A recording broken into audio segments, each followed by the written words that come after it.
Bharuch LCB પોલીસની team Valia તાલુકામાં પેટ્રોલિંગમાં હતી તે દરમિયાન વાલિયા વિસ્તારમાં સોલાર પ્લાન્ટમાં કેબલ વાયરની ચોરીમાં પણસોલી ગામનો અરુણ વિનુભાઈ વસાવા અને મંગરોળ તાલુકાનો નિલેશ ફતેસિંહ વસાવા સંડોવાયેલા છે અને બંને બાઇક સાથે હાલ મેરા ગામ પાસે હોવાની માહિતી મળી હતી.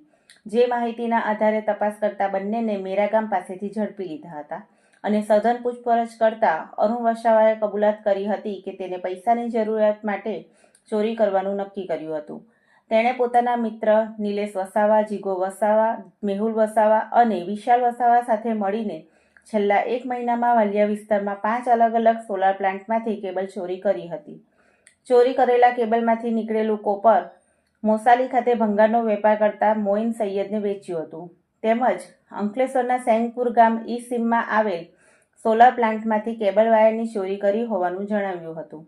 એલસીબી પોલીસે બંને પાસેથી 2 મોબાઈલ અને 1 લાખની બાઇક તેમજ રોકડ રકમ મળી કુલ ₹1,89,000નો મુદ્દામાલ કબજે કરી વાલિયા તાલુકાના જીગા વસાવા, મેહુલ વસાવા, વિશાલ વસાવા અને મોસાલીનો ભંગારીયો મોઇન સૈયદને વોન્ટેડ જાહેર કરી ઝડપાયેલા અરુણ વસાવા અને નિલેશ વસાવાને અંકલેશ્વર રૂરલ પોલીસને હવાલે કરવામાં આવ્યા હતા.